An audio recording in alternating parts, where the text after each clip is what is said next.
Okay, so have you ever had a plant that has smaller plants fall off of it? Well, I do, and this is a succulent, and I'm gonna show you how to plant those smaller plants. So you're gonna need a plant with drainage holes, water, something to make holes with, and your dirt. So you're gonna start with your pot, and you're gonna fill it up almost to the top, which I've already done.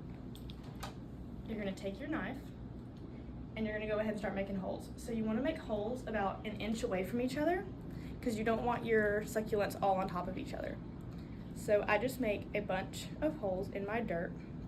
It doesn't matter that much how far apart they are, but now that I've done that, I'm gonna take each plant that has roots on it, and I'm gonna stick the roots about ½ an inch into the dirt.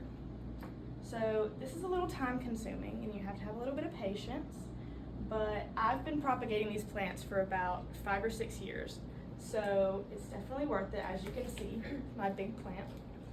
So you're just gonna take each plant and pop them into a hole.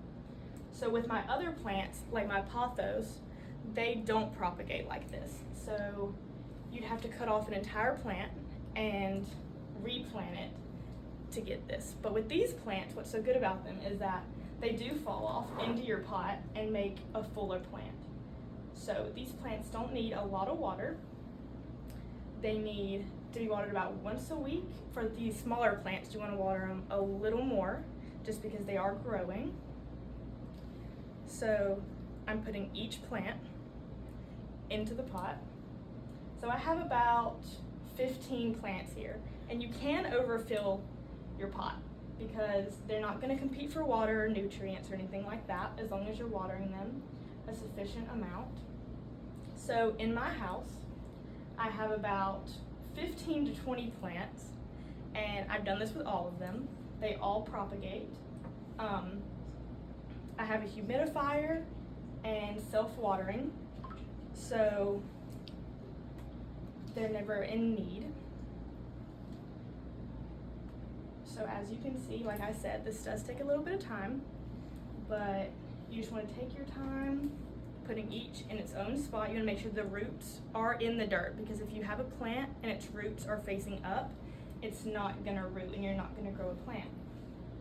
So now that I have all of my plants in my pot, I give my plants about a day to sit out before I pot them so that the roots can dry out, because you don't want your roots too damp because you can get root rot.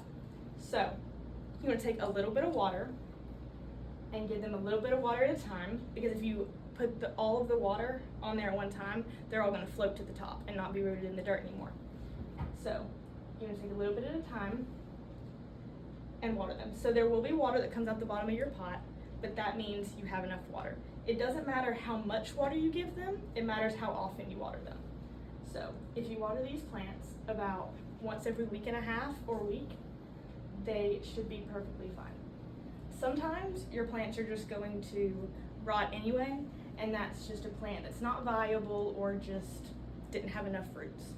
So as I'm watering these, I'm making sure that the roots are staying in the dirt. And I use this type of dirt because it, as it says, retains moisture, but it's thick and chunky. So the water is not just gonna stay in there. Water needs oxygen to help plants grow. So if you have water, or if you have dirt that doesn't have a lot of oxygen, then your plants are gonna rot and die. So as you can see, I have planted all of my plants into this pot. So what I'm gonna do is go by this big window, and I'm gonna put my plant by all these other plants. And actually, if you put your plant by other plants, they statistically will root better. I don't know why, but they will.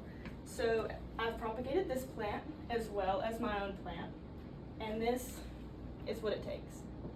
So